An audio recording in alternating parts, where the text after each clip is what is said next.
साथियों नमस्कार। एक बार फिर से आप सभी का आपके अपने चैनल पर स्वागत है।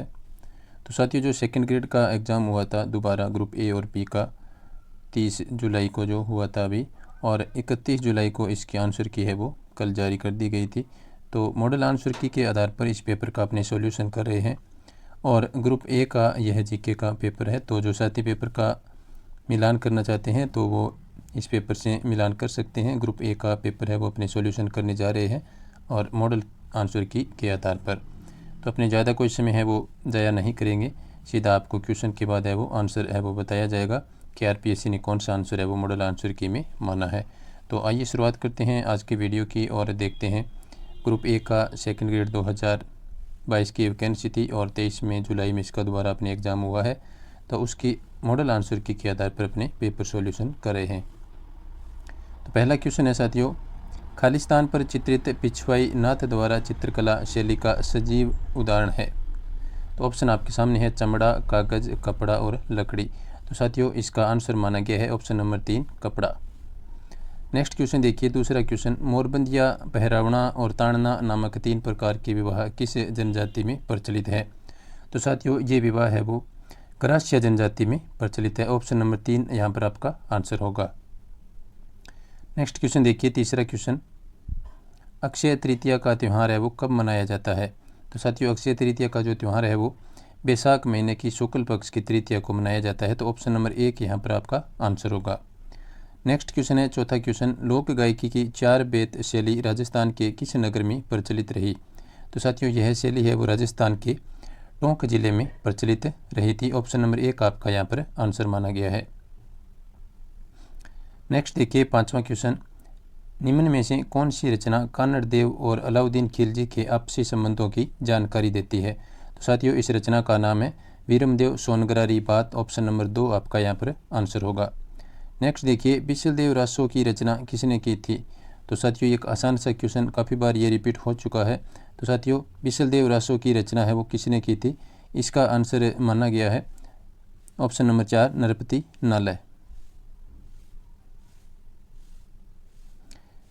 नेक्स्ट क्वेश्चन देखिए साथियों, 7 नंबर क्वेश्चन है वो आपके सामने है, दादू पंथ की मुख्य गद्दी में स्थित है खालिस्तान यहाँ पर दिया गया है। स्थान का नाम आपको खालिस्तान में बताना है कि कौन सा आएगा।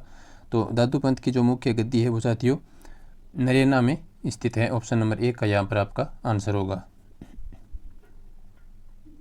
नेक्स्ट देखिए साथियों, 8 नंबर क्वेश्चन पर अपने पहुँच चुके हैं, बिना कोई ज़्यादा अपने समय खराब करे ताकि आप है वो पेपर का मिलान है वो कर सकें। तो 8 नंबर क्वेश्चन है साथियों, भारतीय राज्य के राज्यपाल के बारे में निम्नलिखित में से कौन सा कथन है वो सत्य नहीं है वो आपको बताना है। यानी 3 बात यहाँ पर है वो सत्य लिखी है और एक गलत है। तो साथियों उनकी नियुक्ति भारत के राष्ट्रपति द्वारा की जाती है, ये बात यहाँ पर बिल्कुल सत्य है। और दूसरा कथन है वह 1 से अधिक राज्यों का राज्यपाल हो सकता है, ये भी सही है। वह 5 साल की अवधि के लिए पद पर रहता है, ये भी सही है। और चौथा ऑप्शन है यह संबंधित राज्य की विधानमंडल उसे हटाने के लिए प्रस्ताव पारित करती है तो उसे पहले भी हटाया जा सकता है, ये कथन गलत है। तो इस क्वेश्चन का आंसर ऑप्शन नंबर 4 आपका आंसर होगा। नेक्स्ट देखिए साथियों 9 नंबर क्वेश्चन, किस संविधान संशोधन के तहत एक ही व्यक्ति को 2 या 2 से अधिक राज्यों का राज्यपाल बनाया जा सकता है। तो साथियों ये संविधान संशोधन है 7वां संविधान संशोधन। ऑप्शन नंबर 2 आपका यहाँ पर आंसर होगा। नेक्स्ट देखिए साथियों 10 नंबर क्वेश्चन, मंडन द्वारा निम्नलिखित किन पुस्तकों की रचना की गई थी। तो मंडन की कौन कौन सी पुस्तकें हैं वो आपको यहाँ पर बताना है। तो देखिए साथियों यहाँ पर जो राजवल्लभ है, रूपावतार है, देवमूर्ति प्रकरण है और वास्तुसार है, ये चारों ही पुस्तकें हैं साथियों मंडन की रचनाएं हैं। तो 1 नंबर ऑप्शन यहाँ पर आपका आंसर है वो माना गया है। चलते हैं नेक्स्ट क्वेश्चन पर। नेक्स्ट क्वेश्चन आपके सामने है 11 नंबर क्वेश्चन, राजस्थान के मुख्यमंत्री के अपने प्रथम कार्यकाल के दौरान श्री अशोक गहलोत ने मुख्यमंत्री का पद निम्न में से किस तारीख को संभाला था। तो साथियों इस क्वेश्चन का आंसर होगा दिसंबर 1, 1998। ऑप्शन नंबर 1 यहाँ पर इसका आंसर होगा। नेक्स्ट क्वेश्चन देखिए, राजस्थान की 15वीं विधानसभा में अनुसूचित जाति और अनुसूचित जनजाति के लिए आरक्षित निर्वाचन क्षेत्रों में से कितने में महिला सदस्य वो निर्वाचित हुई है। तो साथियों इस क्वेश्चन का आंसर होगा 8 अनुसूचित जाति और 3 अनुसूचित जनजाति। ऑप्शन नंबर 4 आपका यहाँ पर आंसर होगा। नेक्स्ट क्वेश्चन देखिए साथियों, निम्नलिखित में से किसने सबसे कम कार्यकाल के लिए राजस्थान राज्य मानवाधिकार आयोग के अध्यक्ष का पद है वो संभाला था? तो साथियों ये थे जस्टिस सुश्री कांता भटनागर। ऑप्शन नंबर 2 आपका यहाँ पर आंसर होगा। नेक्स्ट क्वेश्चन देखिए साथियों, निम्न में से कौन से सबसे कम अवधि तक राजस्थान का मुख्यमंत्री है वो रहा? तो साथियों ये थे हीरालाल देवपुरा। ये 16 दिन है वो राजस्थान के मुख्यमंत्री पद पर रहे थे एक कार्यकाल में। चलते हैं नेक्स्ट क्वेश्चन पर। सबसे छोटे कार्यकाल वाले राजस्थान के मुख्य सचिव कौन से हैं? तो यहाँ पर मुख्य सचिव के बारे में पूछा गया है। तो साथियों ये थे राजीव स्वरूप। 1 नंबर ऑप्शन ये आपका आंसर होगा। नेक्स्ट देखिए, पंचायती राज अधिनियम 1994 की धारा 14 के अनुसार 4 लाख की जनसंख्या वाली जिला परिषद में कितने सदस्य है वो निर्वाचित होंगे? तो साथियों इस क्वेश्चन का आंसर होगा 17 सदस्य निर्वाचित होंगे। ऑप्शन नंबर 4 आपका आंसर होगा। नेक्स्ट देखिए, निम्न में से किस राजस्थान पंचायती राज अधिनियम में संशोधन नहीं हुआ है? तो साथियों इसका आंसर होगा ऑप्शन नंबर 2। 2002 में है वो संशोधन नहीं हुआ है, बाकी तीनों में संशोधन किया गया है। नेक्स्ट क्वेश्चन देखिए, संयुक्त राष्ट्र जनसंख्या कोष यानी UNFPA ने सामाजिक सरोकारों से जुड़े मुद्दों की समझ बढ़ाने हेतु किस विश्वविद्यालय के साथ समझौता ज्ञापन पर हस्ताक्षर किए हैं? तो साथियों ये जो विश्वविद्यालय है उसका नाम है हरिदेव जोशी पत्रकारिता और जनसंचार विश्वविद्यालय, जो कि जयपुर में स्थित है। चलते हैं साथियों नेक्स्ट क्वेश्चन पर। नेक्स्ट क्वेश्चन आपके सामने है, RPSC के निम्नलिखित अध्यक्षों को कालानुक्रम में व्यवस्थित आपको करना है कि कौन से अध्यक्ष है वो कब रहे थे। तो साथियों यहाँ पर जो आपका आंसर होगा ऑप्शन नंबर 2 ACBD, यानी सबसे पहले A आएगा, उसके बाद में C आएगा, फिर आएगा B और फिर आएगा D। इस क्रम में इसका आंसर है वो माना गया है ACBD। ऑप्शन नंबर 2 आपका आंसर है। नेक्स्ट क्वेश्चन देखिए साथियों, निम्नलिखित में से कौन सा कार्यक्रम राजस्थान के सरकारी स्कूलों में माध्यमिक परीक्षा उत्तीर्ण करने वाले छात्रों को उनके करियर लक्ष्यों को पूरा करने के लिए उपयुक्त विषय संकायों का चयन करने में मदद करने के लिए शुरू किया जा रहा है? तो साथियों इस क्वेश्चन का आंसर होगा option number 1 dial future. 1 number option आपका आंसर होगा। नेक्स्ट क्वेश्चन देखिए 21 नंबर क्वेश्चन, 2023 में जल जीवन मिशन कनेक्शन में राजस्थान का क्या स्थान है? तो साथियों इसमें जो राजस्थान का स्थान है वो था 12वां। ऑप्शन नंबर 2 आपका आंसर होगा। नेक्स्ट क्वेश्चन देखिए, राज्य के निम्नलिखित में से कौन से जिलों में स्थित धार्मिक स्थलों में धार्मिक पर्यटन को बढ़ावा देने के लिए हाल ही में राजस्थान सरकार ने 13.48 करोड़ की धनराशि वो स्वीकृत की है? तो साथियों इस क्वेश्चन का आंसर होगा ऑप्शन नंबर 1 नागौर, जैसलमेर और अलवर। इन जिलों में है वो इसको बढ़ावा देने के लिए 13.48 करोड़ की धन स्वीकृति है वो जारी की गई है। नेक्स्ट क्वेश्चन देखिए, हाल ही में भारत के प्रधानमंत्री ने राजस्थान के किस जिले में प्रधानमंत्री मातृ वंदना योजना को गोद भराई समारोह के रूप में मनाने की नई पहल की सराहना की है? तो साथियों इसका आंसर होगा ऑप्शन नंबर 2 दौसा जिले में। काफ़ी महत्वपूर्ण क्वेश्चन था ये। नेक्स्ट देखिए साथियों, राजीव गांधी ग्रामीण और शहरी ओलंपिक खेलों 2023 में क्रमशः कितने कितने खेलों को शामिल किया गया है? तो साथियों इसमें जो खेल शामिल किए गए हैं वो 7 खेल हैं, ग्रामीण शहरी दोनों में। 7 इसमें हैं और 7 दूसरे में हैं। तो इसका आंसर है वो ऑप्शन नंबर 4 होगा। और राजीव गांधी ग्रामीण ओलंपिक खेलों पर आपको हस्तलिखित नोट्स के रूप में बहुत जल्द है वो वीडियो मिलने वाला है कि कौन कौन से खेल है वो शामिल किए गए हैं। नेक्स्ट देखिए साथियों अपना क्वेश्चन, हाल ही में राजस्थान क्रीड़ा परिषद द्वारा 63वां केंद्रीय आवासीय खेलकूद प्रशिक्षण शिविर का आयोजन किस स्थान पर किया गया? तो साथियों ये आयोजन किया गया था ऑप्शन नंबर 1 माउंट आबू, जो कि सिरोही में स्थित है। नेक्स्ट क्वेश्चन देखिए, हाल ही में दिल्ली में आयोजित 11वीं भारतीय ओपन चैंपियनशिप में राजस्थान की अनुया प्रसाद ने 10 metre air pistol deaf women category में कौन सा मेडल है वो जीता था? तो इन्होंने साथियों स्वर्ण पदक हासिल किया था। ऑप्शन नंबर 1 यहाँ पर आपका आंसर होगा। नेक्स्ट क्वेश्चन देखिए, हाल ही में नई दिल्ली में आयोजित 66वें नेशनल स्कूल गेम्स में राजस्थान के प्रणय चौरड़िया और युक्ति हर्ष ने व्यक्तिगत स्वर्ण पदक जीते। उन्होंने यह पदक किस खेल में जीते? तो साथियों यहाँ पर जो आपका आंसर होगा वो होगा शतरंज। ऑप्शन नंबर 2 सही आंसर है। नेक्स्ट देखिए, राजस्थान सरकार ने असंगठित क्षेत्र के पंजीकृत सक्रिय श्रमिकों एवं स्ट्रीट वेंडर्स को किस योजना के तहत आर्थिक राहत पहुंचाने का बड़ा निर्णय लिया है। तो साथियों इस योजना का नाम है ऑप्शन नंबर 3 चिरंजीवी श्रमिक संबल योजना, आपका आंसर होगा। नेक्स्ट क्वेश्चन देखिए, दबाव पेटियों के मौसमी स्थानांतरण के कारण पछुआ पवने, तो यानी पछुआ पवनों में क्या है वो रिएक्शन होता है। तो उसमें देखिए साथियों यहाँ पर ऑप्शन नंबर 1 आपका आंसर माना गया है। गर्मियों में ध्रुवों की ओर एवं सर्दियों में विषुवत रेखा की ओर सरकती है। 1 नंबर ऑप्शन आपका आंसर होगा। 30वां क्वेश्चन देखिए, पृथ्वी दिवस मनाया जाता है। तो साथियों पृथ्वी दिवस है वो 22 अप्रैल को मनाया जाता है। ये क्वेश्चन काफ़ी बार पुराने पेपरों में आ चुका है। नेक्स्ट देखिए, निम्नलिखित में से किस देश का 2023 में जनसंख्या घनत्व न्यूनतम था। तो साथियों इस क्वेश्चन का आंसर होगा ऑस्ट्रेलिया। 1 नंबर ऑप्शन आपका आंसर होगा।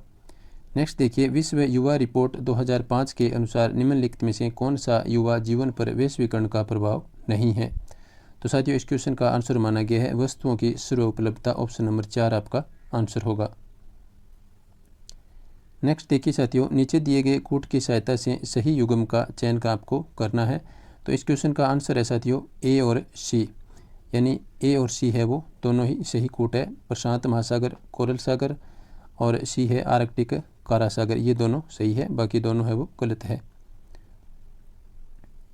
नेक्स्ट देखिए साथियों 34 नंबर क्वेश्चन, नर्मदा और तापी की नदियों की घाटियों के मध्य कौन सी श्रेणी है वो स्थित है।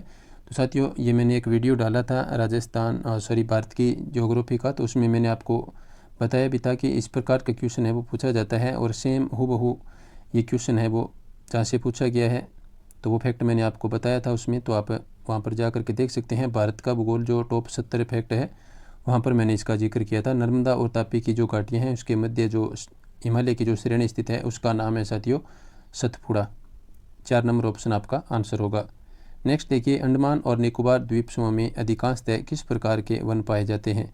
तो साथियों यहाँ पर उष्ण कटिबंधीय सदाबहार वन पाए जाते हैं। ऑप्शन नंबर 4 आपका आंसर होगा। नेक्स्ट देखिए, गलत युग्म का आपको यहाँ पर चयन करना है। एक तरफ क्षेत्र दिया गया है और दूसरी तरफ ऊर्जा संसाधन दिए गए हैं, तो कौन सा गलत है वो आपको यहाँ पर बताना है। तो नाहरकटिया गैस ये सही है, जरिया कोयला ये भी सही है, आलिया बेट ये तेल से संबंधित है। तो ऑप्शन नंबर 4 है वो आपका आंसर होगा। ये गलत युग्म है मोरान हुगरीजन कोयला, तो ऑप्शन नंबर 4 आपका यहाँ पर आंसर होगा। नेक्स्ट क्वेश्चन देखिए, 37 नंबर क्वेश्चन पर अपने पहुँच चुके हैं। मानसूनी वर्षा में क्षेत्रीय भिन्नता सहायक है, किस प्रकार से सहायक है। ऑप्शन नंबर 1 आपका यहाँ पर आंसर होगा विभिन्न प्रकार की फसलें उगाने में। 38 नंबर क्वेश्चन देखिए, कोंकण कनारा और मालाबार उप प्रदेश हैं, किसके उप प्रदेश हैं साथियों ये हैं पश्चिमी तटीय मैदान के। ऑप्शन नंबर 4 आपका आंसर होगा। ये भी फैक्ट अपने उसे टॉप 70 जो फैक्ट का भारत का भूगोल का जो अपने वीडियो है उसमें ये फैक्ट भी मैंने लिखा था, पुराने पेपरों में आया हुआ फैक्ट है ये। नेक्स्ट क्वेश्चन पर अपने चलते हैं साथियों जो आपके सामने है। निम्न में से कौन से बजट में सरकार ने घोषणा की कि भारत में कृषकों को उनकी उत्पादन से कम 1.5 गुना न्यूनतम समर्थन मूल्य दिया जाएगा। तो साथियों उस बजट का जो समय था वो था संघीय बजट 2018-19 में। ऑप्शन नंबर 1 आपका यहाँ पर आंसर होगा। नेक्स्ट देखिए, भारत में निम्न में से कौन सी संस्था भारतीय निर्यातकों और बैंकों को निर्यात साख बीमा सेवाएं प्रदान करती है। तो साथियों इस संस्था का नाम है निर्यात साख गारंटी निगम। ऑप्शन नंबर 1 आपका आंसर होगा। नेक्स्ट देखिए, राष्ट्रीय रसद नीति 2022 के लक्ष्यों के संदर्भ में निम्न में से कौन सा कथन है वो सही है वो आपको यहाँ पर बताना है। तो देखिए साथियों, वर्ष 2030 तक भारत में लॉजिस्टिक की लागत को घटाकर वैश्विक बेंचमार्क के करीब लाना है, तो ये बात बिल्कुल सही है। और दूसरा कथन है वर्ष 2030 तक लॉजिस्टिक परफॉर्मेंस इंडेक्स के सर्वोच्च 25 देशों में भारत को लाना है, तो ये भी सही है। तो ऑप्शन ए और बी दोनों सही है, तो इसके अनुसार आपका ऑप्शन नंबर 3 है वो आंसर माना गया है। नेक्स्ट देखिए, भारत में सूक्ष्म लघु और मध्यम उपक्रमों के कागज विहीन व शून्य लागत पर रजिस्ट्रेशन के लिए निम्न में से कौन सा पोर्टल शुरू किया गया है। तो साथियों इस पोर्टल का नाम है उद्यम पोर्टल। ऑप्शन नंबर 2 आपका आंसर होगा। नेक्स्ट देखिए, भारत शासन अधिनियम 1935 के तहत महासंघ में अवशिष्ट शक्तियाँ हैं वो दी गई हैं, तो किस में दी गई हैं। तो साथियों ये दी गई हैं ऑप्शन नंबर 3 गवर्नर जनरल में। ऑप्शन नंबर 3 आपका आंसर होगा। नेक्स्ट क्वेश्चन देखिए, भारत सरकार अधिनियम 1919 के तहत भारतीय जनसंख्या के किस वर्ग को वोट देने का अधिकार दिया गया था? तो साथियों इसका आंसर होगा ऑप्शन नंबर 3, केवल वे पुरुष जो कुछ निश्चित संपत्ति और शैक्षणिक योग्यताएं पूरी करते हों। तो 44 में आपका 3 नंबर ऑप्शन है वो आंसर होगा। नेक्स्ट क्वेश्चन देखिए साथियों, भारत में प्रेस की स्वतंत्रता है, किस प्रकार की स्वतंत्रता है? तो यहाँ पर साथियों जो आपका आंसर होगा ऑप्शन नंबर 2, अभिव्यक्ति की स्वतंत्रता के अधिकार में निहित है। कौन सी प्रेस की स्वतंत्रता? तो ऑप्शन नंबर 2 आपका यहाँ पर आंसर होगा। नेक्स्ट क्वेश्चन देखिए, भारतीय राज्यों एवं केंद्र शासित प्रदेशों के लिए निर्यात तत्परता सूचकांक कौन तैयार करता है? तो साथियों इसका आंसर होगा नीति आयोग एवं प्रतिस्पर्धात्मक संस्थान, ऑप्शन नंबर 4 आपका आंसर होगा। नेक्स्ट क्वेश्चन देखिए, संविधान सभा में निर्णय निम्न में से किस आधार पर लिए गए हैं? तो साथियों यहाँ पर जो आपका आंसर होगा वो होगा ऑप्शन नंबर 3, सहमति और रजामंदी से। चलते हैं नेक्स्ट क्वेश्चन पर। निम्न में से किस मामले में उच्चतम न्यायालय ने यह निर्णय दिया कि संवैधानिक संशोधन भी भारत के संविधान के अनुच्छेद 13 के अधीन विधि है, जिन्हें मूल अधिकारों से असंगत होने पर शून्य घोषित किया जा सकता है? तो साथियों इसका जो आंसर है वो होगा ऑप्शन नंबर 1, गोलकनाथ मामला, 1 नंबर ऑप्शन आपका आंसर होगा। नेक्स्ट क्वेश्चन देखिए, भारतीय संविधान का कौन सा भाग राज्य के नीति निर्देशक सिद्धांतों से संबंधित है? तो साथियों इसका आंसर होगा भाग 4 नंबर ऑप्शन आपका आंसर है। नेक्स्ट देखिए 50 नंबर क्वेश्चन, भारत में राष्ट्रपति के निर्वाचन के लिए कौन सी पद्धति को अपनाया गया है? तो साथियों भारत में है वो राष्ट्रपति निर्वाचन के लिए अप्रत्यक्ष निर्वाचन की पद्धति को अपनाया गया है। ऑप्शन नंबर 2 आपका यहाँ पर आंसर होगा। नेक्स्ट देखिए, संविधान सभा के सदस्यों को निम्न में से किसने प्रत्यक्ष रूप से निर्वाचित किया है? तो साथियों इसका आंसर होगा ऑप्शन नंबर 2, प्रांतों की विधानसभा ने। नेक्स्ट क्वेश्चन देखिए, 2019 के आम चुनाव में राष्ट्रीय राजनीतिक दलों के प्रत्याशी कुल कितने स्थानों पर विजयी हुए थे? तो साथियों इसका आंसर होगा ऑप्शन नंबर 4, 397 स्थानों पर। नेक्स्ट देखिए, CII और FICCI है, तो ये क्या है? तो साथियों ये है ऑप्शन नंबर 1, दबाव समूह है। नेक्स्ट क्वेश्चन देखिए साथियों 54 नंबर क्वेश्चन, किस ऐतिहासिक दिन भारत और चीन के बीच पंचशील समझौते पर हस्ताक्षर हुए थे? तो साथियों यह दिन था आपका ऑप्शन नंबर 3, 29 अप्रैल 1954 इसका आंसर है वो माना गया है। नेक्स्ट देखिए, प्रसिद्ध पुस्तक ट्वाइलाइट इन चाइना किसके द्वारा लिखी गई? तो साथियों ये पुस्तक है वो लिखी गई थी KPS मेनन के द्वारा। ऑप्शन नंबर 1 आपका यहाँ पर आंसर होगा। चलते हैं नेक्स्ट क्वेश्चन पर। नेक्स्ट क्वेश्चन आपके सामने है, निम्नलिखित में से कौन संयुक्त राष्ट्र संघ महासभा की अध्यक्ष बनने वाली पहली महिला थी? तो साथियों इस क्वेश्चन का आंसर होगा ऑप्शन नंबर 3, विजया लक्ष्मी पंडित। नेक्स्ट क्वेश्चन देखिए, लोकसभा का नेता कौन है? 57 नंबर क्वेश्चन, राष्ट्रपति, प्रधानमंत्री, लोकसभा अध्यक्ष और उपराष्ट्रपति। तो साथियों लोकसभा का जो नेता है वो होता है प्रधानमंत्री। ऑप्शन नंबर 2 आपका यहाँ पर आंसर होगा। नेक्स्ट क्वेश्चन देखिए, निम्नलिखित कथन है वो शिक्षा मनोविज्ञान के महत्व के संदर्भ में सही कौन सा है, वो आपको यहाँ पर बताना है। यानी 3-4 कथन यहाँ पर दिए गए हैं, कौन कौन से कथन है वो सही है वो यहाँ पर आपको बताना है। तो साथियों यहाँ पर जो आंसर है वो माना गया है A, B और D, ये 3 कथन है वो सही है, यानी ऑप्शन नंबर 3 आपका यहाँ पर आंसर होगा। चलते हैं नेक्स्ट क्वेश्चन पर, और नेक्स्ट क्वेश्चन आपके सामने है, निम्नलिखित में से कौन सी शिक्षा मनोविज्ञान की विशेषता है वो नहीं है, वो आपको यहाँ पर बतानी है। तो साथियों यहाँ पर ऑप्शन नंबर 1, शिक्षा मनोविज्ञान का मुख्य केंद्र दर्शन शास्त्र का अध्ययन करना है, यह इसकी विशेषता नहीं है। तो 1 नंबर ऑप्शन आपका आंसर होगा। नेक्स्ट क्वेश्चन देखिए, 31 अगस्त 1989 को कौन सी संधि पर हस्ताक्षर हुए थे? तो साथियों ये संधि थी जर्मनियों के एकीकरण की संधि। ऑप्शन नंबर 1 इसका है वो आंसर होगा।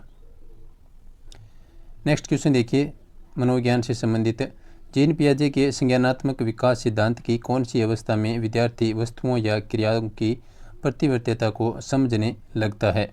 तो साथियों यहाँ पर इसका आंसर माना गया है ऑप्शन नंबर 1, मूर्त संक्रियात्मक अवस्था। 1 नंबर ऑप्शन इसका आंसर होगा। हालांकि आपकी जो सीरीज़ का किस सीरीज़ का पेपर है वो आप देख लें, यहाँ से जो आंसर है वो आप उनमें कोई भी अलग ऑप्शन में भी हो सकते हैं। ये मास्टर पेपर है, उससे अपने मिलान कर रहे हैं। नेक्स्ट देखिए, कोहलबर्ग के नैतिक विकास के सिद्धांतानुसार परंपरागत नैतिकता के अंतर्गत आने वाली नैतिक अवस्थाओं के सही कूट का चयन कीजिए। तो साथियों, यहाँ पर जो सही कूट है वो हो जाएगा आपका ऑप्शन नंबर 3 केवल सी, यानी अच्छे अंत्य व्यक्ति तक संबंध, ये है वो आपका आंसर है। सी ऑप्शन इसका आंसर है, लेकिन यहाँ पर आपको कूट में से आंसर देना है तो 3 नंबर ऑप्शन इसमें आंसर होगा। चलते हैं नेक्स्ट क्वेश्चन पर, और नेक्स्ट क्वेश्चन आपके सामने है। अधिगमकर्ता के विकास के संदर्भ में निम्नलिखित में से कौन सा कथन सही है, वो आपको यहाँ पर बताना है। तो साथियों, यहाँ पर जो आपका सही है वो है 2 नंबर ऑप्शन ए और डी सही है, यानी विकास पूर्वानुमानित है, ये बात यहाँ पर सही है। और एक डी ऑप्शन, विकास के सभी आयाम समन्वित होते हैं, तो ए और डी आपका सही है, तो 2 नंबर ऑप्शन आपका आंसर माना जाएगा। नेक्स्ट क्वेश्चन देखिए, बांडुरा के अनुसार लोग बार बार दंड प्राप्त करने वाले मॉडल की बजाय उस मॉडल को चुनना अधिक पसंद करते हैं जो अच्छे परिणाम देने में प्रवीण हो। इस कथन में अवलोकनात्मक अधिगम की कौन सी प्रक्रिया सम्मिलित है? तो साथियों, यहाँ पर इस क्वेश्चन का आंसर होगा ऑप्शन नंबर 3 अवधानात्मक। 3 नंबर ऑप्शन आपका आंसर होगा। नेक्स्ट क्वेश्चन देखिए, अधिगम के केंद्रीय विचार नीचे दिए गए हैं। अधिगमकर्ता अपने ज्ञान के निर्माण हेतु सक्रिय रहते हैं, और दूसरा कथन है ज्ञान निर्माण प्रक्रिया में सामाजिक अंतःक्रिया महत्वपूर्ण होती है।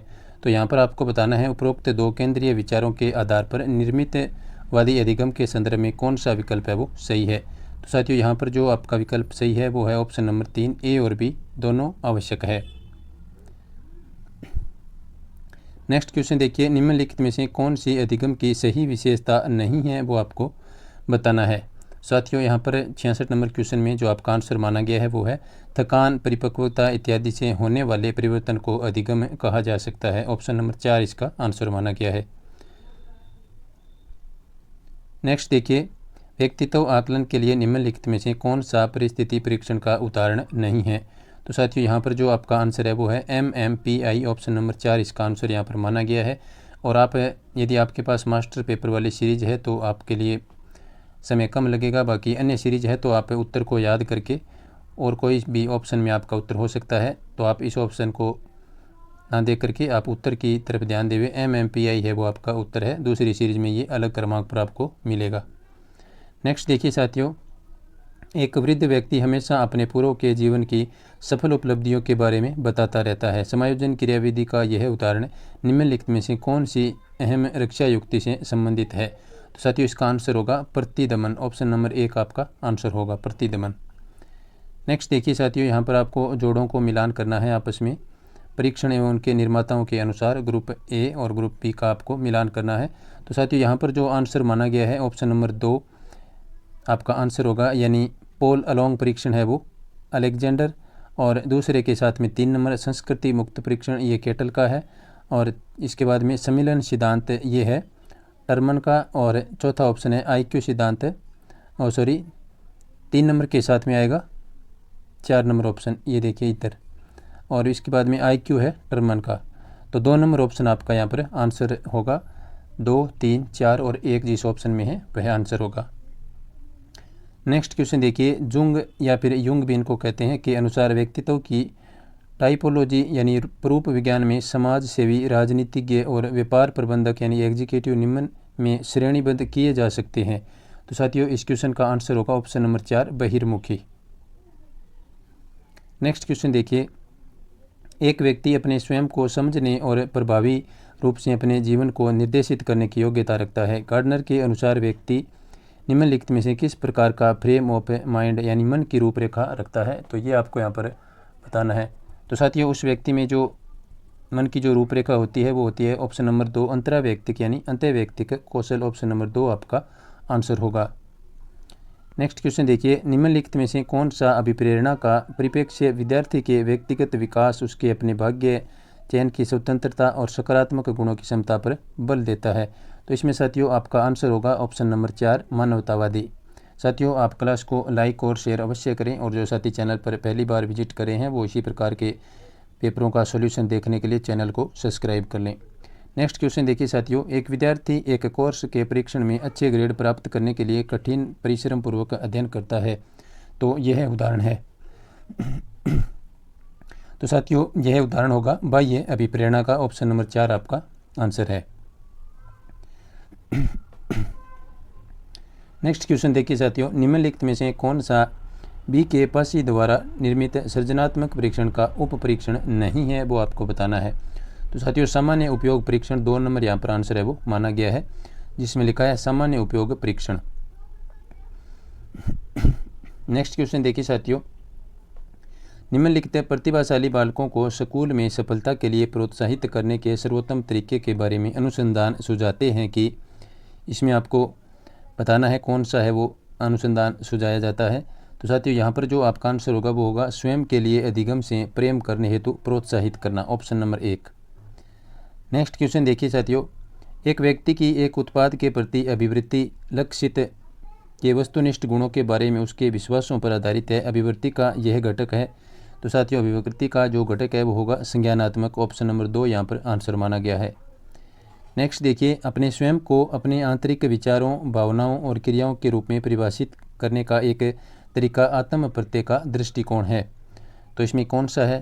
तो साथियों होगा स्वतंत्र, ऑप्शन नंबर 3 यहाँ पर आंसर है। नेक्स्ट क्वेश्चन देखिए, अंतःवैयक्तिक भिन्नताओं का प्रासामान्य वितरण वक्र बनाया जाए तो कितने प्रतिशत लोग m प्लस या माइनस 16 की सीमा के बीच में पाए जाएंगे? तो साथियों इनकी संख्या होगी 68.26%, 2 नंबर ऑप्शन इसका आंसर है।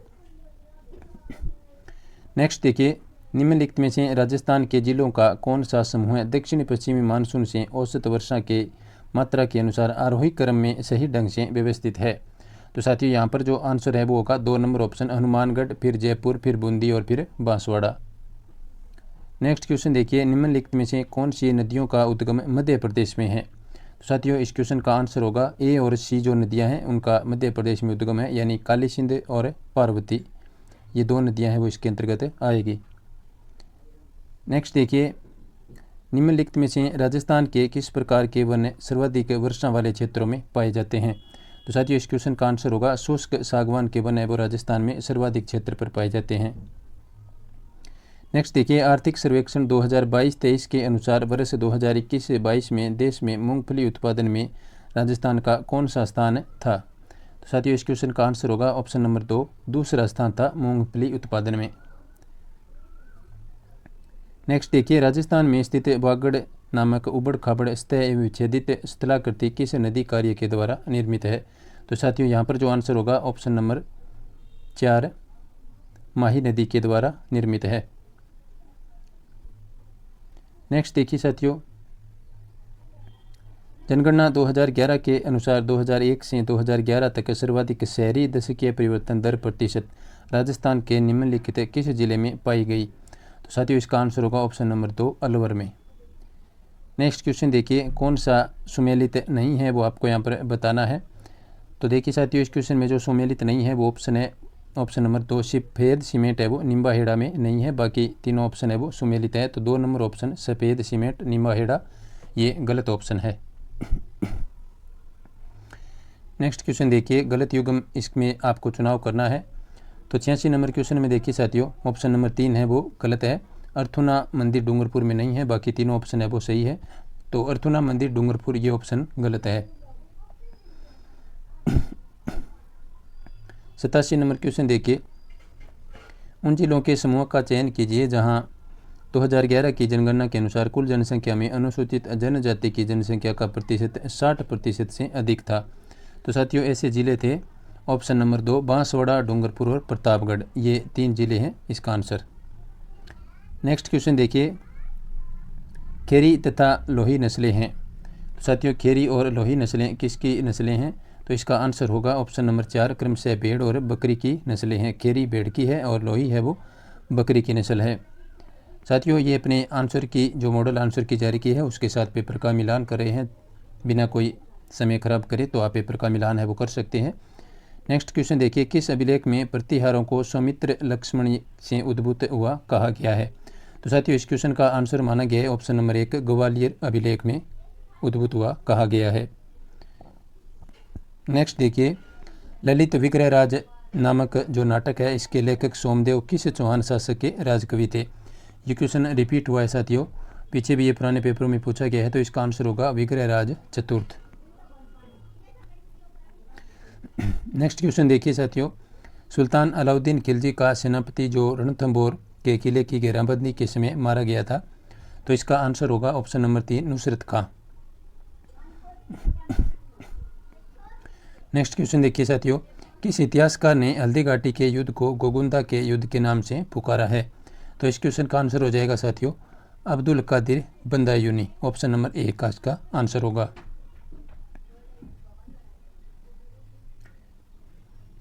नेक्स्ट क्वेश्चन देखिए, 1857 के स्वतंत्रता संघर्ष के समय मेवाड़ का पॉलिटिकल एजेंट कौन था? तो साथियों इस क्वेश्चन का आंसर होगा ऑप्शन नंबर 1 मेजर सावर्स।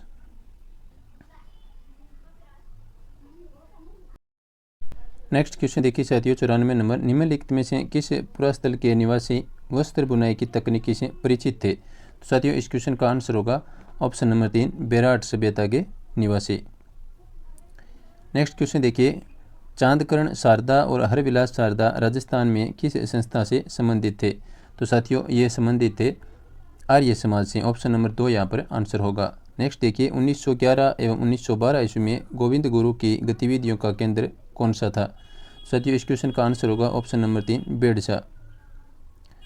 चलते हैं नेक्स्ट क्वेश्चन पर, और नेक्स्ट क्वेश्चन आपके सामने है, मत्स्य संघ का बृहत राजस्थान में विलय कब हुआ? तो साथियों मत्स्य संघ का राजस्थान में जो विलय हुआ था वो था 15 मई 1949 को। ऑप्शन नंबर 1 यहाँ पर इसका आंसर है वो माना गया है।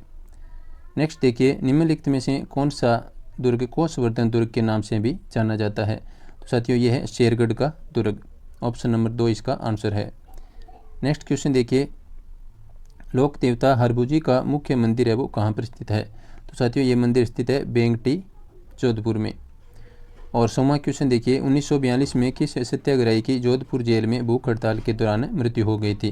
तो साथियों ये सत्याग्रही थे बाल मुकुंद बिस्सा। ऑप्शन नंबर 1 यहाँ पर आंसर है वो माना गया है। तो साथियों ये था अपना पेपर सॉल्यूशन मॉडल आंसर की के आधार पर, तो आप मिलान कर लेना। और ये आपको बता दूं एक बार फिर से कि ये मास्टर पेपर पर आधारित पेपर सॉल्यूशन था। आपके यदि अन्य सीरीज का पेपर है तो उसमें ये ऑप्शन है वो अन्य नंबर पर आपको मिलेंगे, लेकिन आप उत्तर को देख करके उनका मिलान कर सकते हैं। वीडियो देखने के लिए सभी साथियों का धन्यवाद। नमस्कार।